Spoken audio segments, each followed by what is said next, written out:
우리가 지금까지 본 대로 예수님께서 공생애를 시작하시면서 세례를 받으시고 난 후에 그리고 광야에서 40일 금식하시고 시험 받으시고 난 후 제자들을 5명을 이제 부르시게 됩니다. 그리고 갈릴리 가나 쪽으로 다시 올라오셨다가 거기에서 물을 포도주로 만드는 기적을 일으키십니다. 자, 그리고 나서 이제 다시 예수님의 고향이었던 이제 나사렛으로 이제 다시 돌아오시게 되는데, 그리고 나서 거기에 잠깐 머무시다가 오늘 본문 12절 말씀을 보시면 가버나움으로 가시게 됩니다. 가버나움에 왜 가셨는지 성경에는 나와 있지 않습니다. 다만 이 가버나움은 갈릴리 지역에서 수도와 같은 지역입니다. 그래서 예수님은 이때로부터 이제 8개월 후에 가족들과 제자들과 모든 사람들을 데리고 가버나움으로 이사를 가시게 되는데, 이사하시기 전에 자기가 살 곳이 어디인가 아마 이사할 곳을 알아보시려고 또 사역의 중심지인 가버나움에서 어디를 사역의 중심지로 삼을 것인가를 아마 둘러보러 가버나움에 가신 것으로 우리가 생각하면 되겠습니다. 그곳에 잠깐 계시다가 6월절이 가까이 왔습니다. 예수님의 첫 번째 공생애를 시작하시고 첫 번째 6월절이 되는 거죠. 6월절에 예루살렘으로 가시게 되는데, 예루살렘에 가시는 이유는 신명기 16장 16절에 의해서 남자는 1년에 3번 하나님 앞에 제사하고 또 죄를 회개하고 깨끗함을 받고 하나님과 교제해야 했습니다. 그래서 예루살렘으로 가는 이유는 성전에서 제사하려고 모든 사람들이 모이게 되는데, 다만 예수님은 죄가 없으신 분이기 때문에 죄를 회개하기 위해서가 아니라 거기에서 성전을 깨끗게 하시면서 예수님 자신이 왜 이 땅에 오셨는가, 그리고 하나님이 무엇을 원하시는가를 알려주기 위해서 예루살렘으로 이제 가게 됩니다. 지도를 보시면 그 맨 위에서 갈릴리 지역에서 예루살렘으로 가게 되는 지도가 나오게 됩니다. 그리고 그 아래 보면 우리가 지금 예수님 생애에서 어느 위치에 있는가, 6월절, 첫 번째 6월절 성전 청결 사건이라고 되어 있는 것을 보실 수 있습니다. 자, 그렇다면 예수님 당시에 성전에서 소와 양과 또 뭐 비둘기를 팔고 사는 일이 있었는데, 이런 일이 왜 있었는가 라고 하는 것을 먼저 살펴보도록 하겠습니다. 이스라엘의 제사장은 아무나 될 수 있는 것이 아니라 아론계 자손만 제사장이 될 수 있습니다. 자, 그런데 이스라엘 백성들을 다스리는 로마 입장에서는 자기의 말을 듣지 않는 사람들을 제사장으로 세우기보다는 자기의 말을 잘 듣고 또 매국적인 사람들, 또 그 중에서도 뇌물을 잘 바치는 사람들, 그 사람을 제사장으로, 비아론계 사람인데도 불구하고 제사장으로 세우게 되죠. 그 대표적인 사람이 바로 안나스라고 한 사람입니다. 그리고 그 다음으로 제사장이 되는 사람이 바로 가야바, 안나스의 사위가 제사장이 이어받는데, 가야바가 대제사장직을 이어받을 때도 실권은 사실은 안나스에게 있었습니다. 안나스가 다 뒤에서 배후에서 조정을 하고 있었던 거죠. 안나스와 가야바가 행한 여러 가지 악한 일들이 있습니다만, 그 중에서도 오늘 성전과 관련되어 있었던 악한 일이 있는데, 그것이 무엇인가 하면 그들은 예루살렘의 감람산 어귀에다가 하나 가게를 냈는데, 그 가게를 그 상점 이름이 뭐냐, 안나스의 가족의 점포입니다.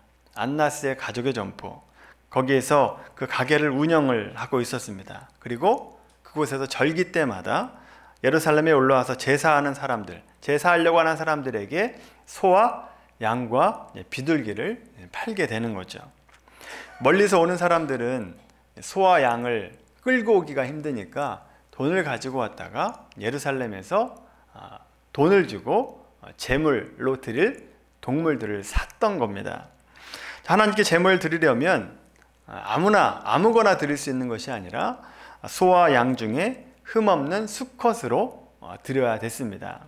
자, 그런데 이 제물을 보고 흠이 있느냐 없느냐를 판단하는 것이 누구냐 하면 제사장이 그것을 판단했다라고 하는 겁니다.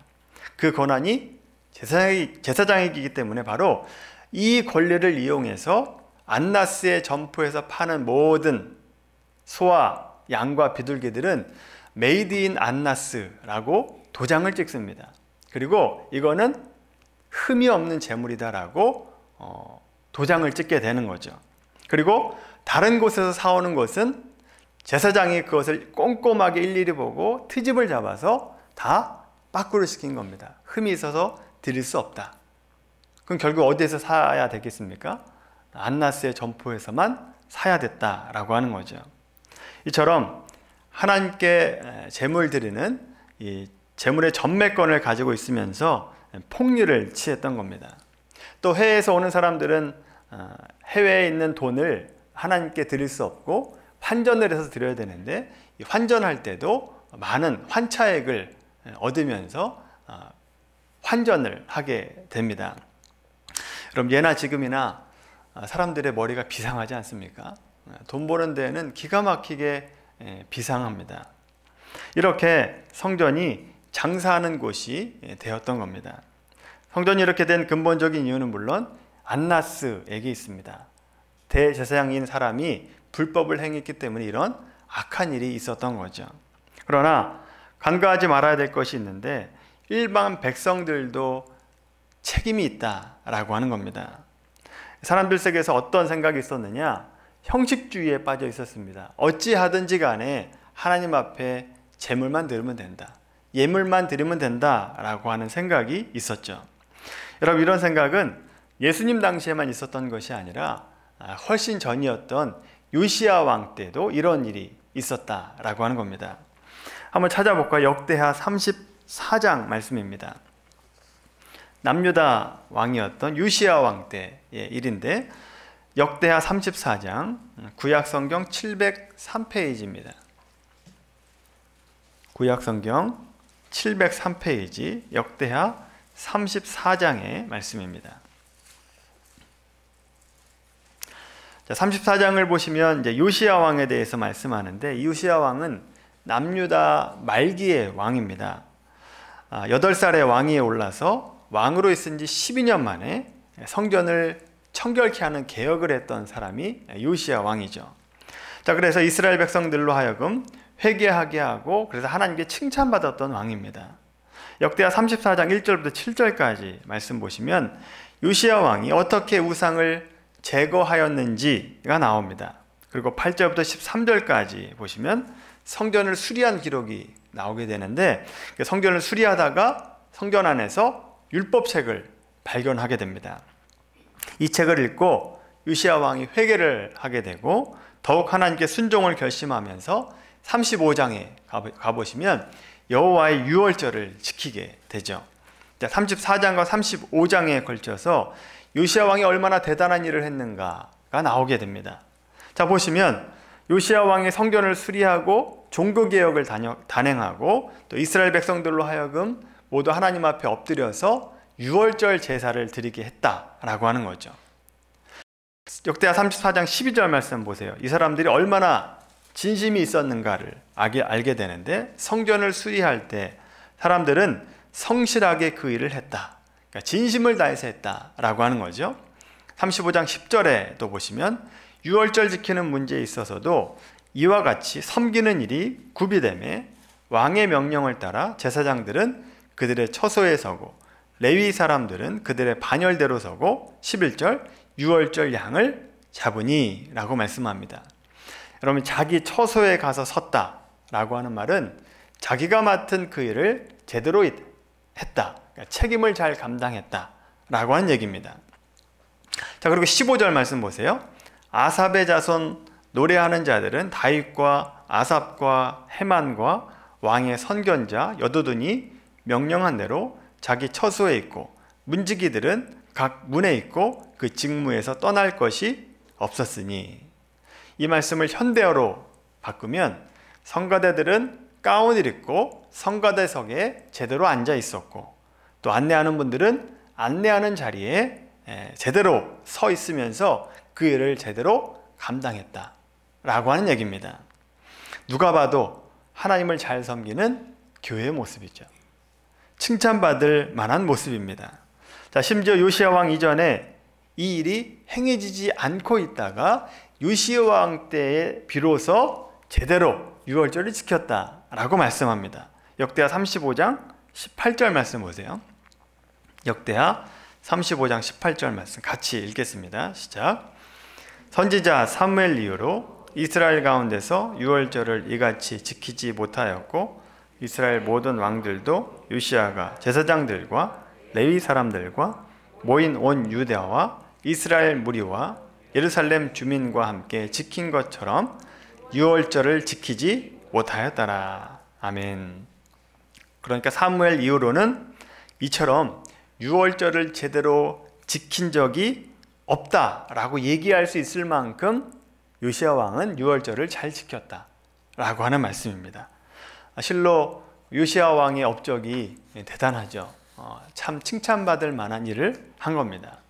그런데 우리가 볼 것이 있습니다. 요시야 왕 때와 동시대에 활동했던 선지자 예레미야 선지자입니다. 요시야 왕처럼 개혁하고 모든 사람들이 예배를 이렇게 잘 드렸다라고 한다면 칭찬을 받아야 됩니까? 아니면 혼나야 됩니까? 칭찬을 받아 마땅하죠.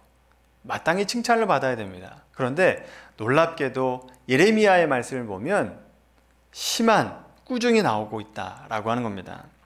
예레미야 말씀 한번 찾아보겠습니다. 예레미야 7장입니다. 예레미야 7장 1절부터 4절까지 구약성경 1061페이지 말씀입니다. 예레미야 7장 1절에서 4절까지 구약성경 1061페이지 말씀입니다.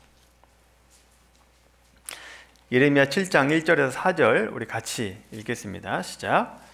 여호와께로부터 예레미야에게 말씀이 임하니라. 이르시되 너는 여호와의 집 문에 서서 이 말을 선포하여 이르기를 여호와께 예배하러 이 문으로 들어가는 유다 사람들아 여호와의 말씀을 들으라. 만군의 여호와 이스라엘의 하나님께서 이와 같이 말씀하시되 너희 길과 행위를 바르게 하라. 그리하면 내가 너희로 이곳에 살게 하리라. 너희는 이것이 여호와의 성전이라 여호와의 성전이라 여호와의 성전이라 하는 거짓말을 믿지 말라. 우리가 조금 전에 읽었던 역대하 말씀과 맞지 않은 말씀을 하죠. 이렇게 한번 머릿속으로 한번 상상을 한번 해보십시오. 한쪽에서는 왕의 선두로 서서 유월절을 지키고 종교개혁을 단행하고 모든 백성들로 하여금 예배하게 하고 그래서 대부흥운동이 일어나고 있습니다. 자, 그런데 또 한쪽에서는 그 분위기에 느닷없이 예레미야 선지자가 나와서 경고하고 있는 겁니다. 경고하고 있습니다. 왜 이런 일이 벌어지고 있습니까? 여기에 대한 해답이 그 다음 절 7장 5절부터 11절까지 말씀에 보면 나옵니다. 예레미야 7장 5절에서 11절까지 같이 읽습니다. 시작. 너희가 만일 길과 행위를 참으로 바르게 하여 이웃들 사이에 정의를 행하며 이방인과 고아와 과부를 압제하지 아니하며 무죄한 자의 피를 이곳에서 흘리지 아니하며 다른 신들 뒤를 따라 화를 자초하지 아니하면 이곳에 살게 하리니 곧 너희 조상에게 영원 무궁토록 중 땅에이니라. 보라, 너희가 무익한 거짓말을 의존하는도다. 너희가 도둑질하며 살인하며 간음하며 거짓 맹세하며 바알에게 분향하며 너희가 알지 못하는 다른 신 따르면서 내 이름으로 일컬음을 받는 이 집에 들어와서 내 앞에 서서 말하기를 우리가 구원을 얻었나이다 하느냐. 이는 이 모든 가증한 일을 행하려 함이로다. 내 이름으로 일컬음을 받는 이 집이 너희 눈에는 도둑의 소굴로 보이느냐. 보라, 나 곧 내가 그것을 보았노라. 여호와의 말씀이니라. 아멘. 여러분, 이 마지막 11절 말씀이 오늘 본문에 읽었던 16절 내 아버지 집으로 장사하는 집으로 만들지 말라 라고 하는 말씀과 같은 맥락의 말씀이죠. 결국 요시야 왕 때 어떤 일을 했냐? 말로는 여호와의 성전이라 여호와의 성전이라 여호와의 성전이라 라고 얘기하고 있는데 밖에서는 어떤 일을 했느냐? 우리가 읽었던 5절 6절의 말씀처럼 하나님 백성으로서의 의로운 삶, 착한 삶이 없었다라고 하는 겁니다. 좀 더 확실하게 하기 위해서 8절부터 10절까지 말씀에도 보면 밖에서는 실컷 나쁜 짓 하고 살다가 여호와의 전에 들어와서 제사 드린다고 너희들이 내가 구원받았다라고 얘기할 수 있겠느냐라고 한 얘기입니다. 올바른 백성으로 삶이 없으면 아무리 성전에 와서 예배드리고 제사하고 여호와의 성전이다라고 아무리 외쳐도 소용없다는 겁니다. 바로 이같이 이스라엘 백성들의 이중적인 모습들로 인해서 하나님의 집이 어떤 집이 됐대요? 도둑의 소굴이 됐다는 겁니다. 도둑의 소굴. 도둑들이 모인 곳이 도둑의 소굴 아닙니까? 그러니까 다 도둑들만 모여가지고 거기가 도둑의 소굴이 됐다라고 한 얘기입니다. 여러분, 이것이 왜 도둑질입니까? 이게 왜 도둑질이죠? 하나님 전에 나와서 하나님 앞에 제사한다라고 하는 것은 하나님을 나의 주인으로 모신다라고 하는 믿음의 표시입니다.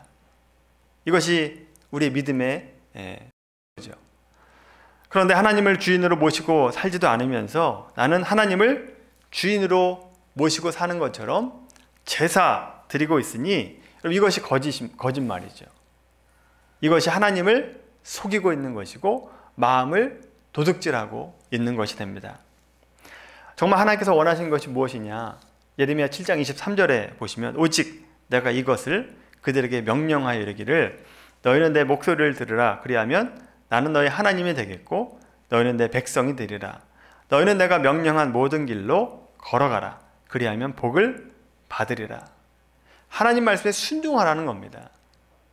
하나님 말씀에 순종하라. 제사 드리는 것 물론 중요하지만 하나님 말씀에 순종하는 것이 훨씬 더 중요하다라고 하는 말씀입니다. 그런데 여러분, 요시야 왕 때 백성들은 거짓된 삶을 살았고 그 똑같은 죄를 예수님 당시에 모든 백성들이 그렇게 행했습니다. 그래서 예수님께서 성전에 오셔서 성전을 깨끗게 하시는 일을 하고 계신 거죠. 결국 성전 청결 사건은 제사장들만 뭐라고 한 사건이 아니고 일반 백성들의 모든 죄까지도 예수님께서 호통을 치시고 계신 것이고 그들을 책망하고 있는 사건이다라고 하는 겁니다. 오늘 본문을 통해서 여러분, 하나님께서 똑같이 우리에게 말씀하십니다. 우리가 주일에 예배만 드린다고 우리의 책임이 끝났다라고 생각하시면 안 됩니다. 여러분이 저를 속일 수 있고 우리가 함께 신앙생활하는 성도들의 눈을 속일 수 있습니다. 그렇습니다만 하나님께서는 속지 않습니다. 하나님을 속일 수도 없고 속지도 않으신다라고 하는 거죠. 일주일 동안 6일 동안 내내 내 마음대로 살다가 주일날 성경책 들고 교회 와서 예배 드리는 것, 이것이 우리의 신앙이 아니다라고 하는 거죠. 여러분, 다른 사람은 둘째치고 내 믿음을 한번 보십시오. 나의 믿음은 어떤가? 우리가 한시도 잊지 말아야 될 사실은 하나님 앞에서 우리가 살아간다라고 하는 겁니다. 내가 사람의 눈에 의해서 좌지우지되는 것이 아니라 내가 어디에서 무엇을 하든지 간에 하나님께서 나를 보고 계신다라고 하는 거죠. 그래서 하나님께서 원하시는 것을 마땅히 행해야 됩니다. 이 마땅한 일을 우리가 하지 못하고 있다라고 하는 거죠. 오죽하면 예수님께서 성전에 와서 이 성전을 헐라라고 얘기하셨겠습니까? 오죽하면. 그토록 하나님의 이름이 많이 불려지고 제사하는 곳이 성전인데 실상은 전혀 하나님을 영광된 삶이 되지 못하고 있으니까 그럴 바에는 성전을 헐어버려라 라고 말씀하고 있는 겁니다. 교회도 마찬가지죠. 말씀을 듣기는 하지만 그 말씀대로 행하지 않고 또 말씀의 권위를 인정하지 않고 한쪽 귀로 듣고 한쪽 귀로 흘려버리고 그리고 세상에 살아갈 때는 세상의 방법으로 살아간다라고 하는 거죠. 그렇게 거짓된 삶을 살다가 주일에 와서 거룩한 척하고 거짓된 모습으로 예배하는 사람들이 많아진다라고 한다면 이 교회는 도둑의 소굴이 되는 거죠. 그렇게 되면 예수님께서 뭐라고 말씀하시겠습니까? 이 교회를 헐어버려라 라고 말씀하신다는 겁니다. 왜요? 구약의 요시야 왕 때나 예수님 때나 지금이나 하나님의 이름이 가장 높여야 할 이 장소에서 하나님을 거짓말하고 있다면, 하나님을 속이고 있다라고 한다면 이것이 도둑의 소굴이고 아니면 뭐겠습니까? 하나님을 아프게 하는 사건이다라고 하는 겁니다. 하나님을 모독하고 있는 겁니다. 요시야 왕 당시 겉으로는 종교개혁을 하고 막 대부흥이 일어나는 것 같았지만 실상은 뭐였는지 아십니까? 놀랍습니다. 뭘 했는지 한번 보세요. 예레미야 7장 16절부터 18절까지 한번 보세요. 예레미야 7장 16절부터 18절까지 말씀. 자, 같이 한번 읽겠습니다. 시작. 그런즉 너는 이 백성을 위하여 기도하지 말라. 그들을 위하여 부르짖어 구하지 말라. 내게 간구하지 말라. 내가 내게서 듣지 아니하리라. 너는 그들이 유다 성읍들과 예루살렘 거리에서 행하는 일을 보지 못하느냐. 자식들은 나무를 줍고 아버지들은 불을 피우고 부녀들은 가루를 반죽하여 하늘의 여왕을 위하여 과자를 만들며 그들이 또 다른 신들에게 전제를 부음으로 나의 노를 일으키느니라. 아멘. 여러분 여기서 뭐하고 있는지 한번 보십시오. 자식들은 나무를 줍고 있다. 아비들은요 불을 피웁니다. 부녀자들은 가루를 반죽하여 뭘 하고 있습니까? 뭘 만들고 있죠? 과자를 만드는데 누구를 위해서? 하늘의 여왕을 위해서. 다 각자 일은 다릅니다만 목적이 하나입니다. 우상을 숭배하기 위해서 각자 일을 하고 있다라고 하는 거죠. 우상 숭배하기 위해서. 여러분 이것이 나와는 상관없다라고 생각하실 수 있습니다만 많은 기독교인들이 교회 와서 열심히 예배는 드리고 있는데 사회생활할 때는 많은 분들이 우상을 위해서 일하는 분들이 있다라고 하는 겁니다. 오늘날 우상은 어떤 다른 종교가 아니라 돈이죠. 만몬입니다. 만몬. 엿새 동안 사회생활하면서 돈을 위해서 일하고 자녀들도 오직 자신의 미래의 성공을 위해서 공부하고 또 애써서 하고 있습니다. 기독교인들이 출세에 멀리해야 된다라고 하는 말씀을 드리는 게 아닙니다. 문제는 무엇을 더 중요하게 생각하면서 살아가고 있는가라고 하는 겁니다. 하나님을 위해서 돈을 포기할 수 있는가?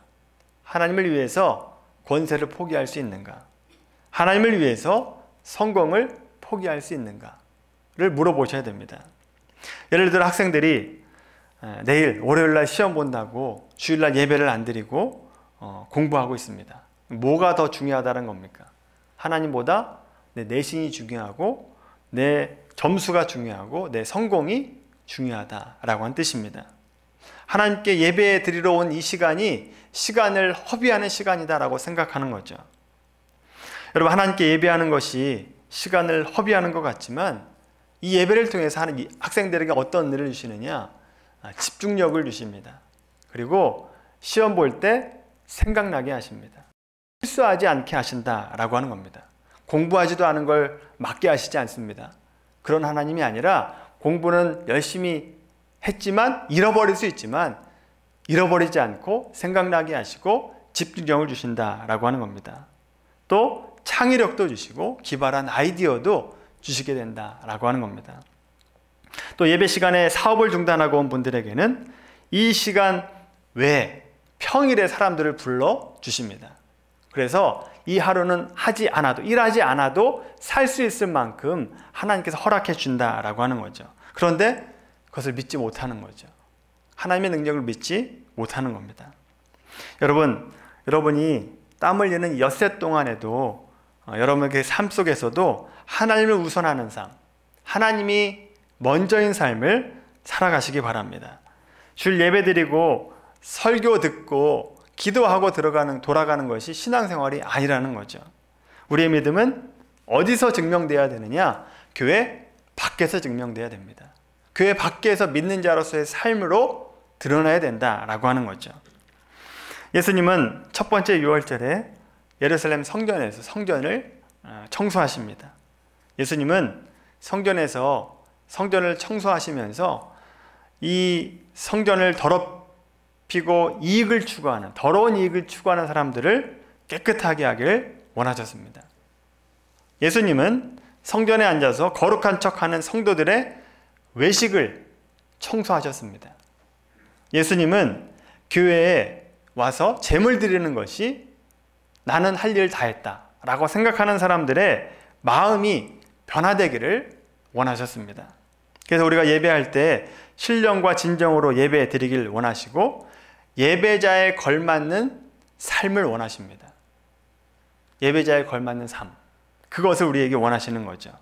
여러분, 우리의 삶을 한번 돌아보시기 바랍니다. 나는 주중에 6일 동안 하나님 믿는 자로서 살아갔는가? 여러분의 삶을 한번 돌아보시기 바랍니다. 하나님의 온전하심을 닮으려고 나는 노력하고 있었는가?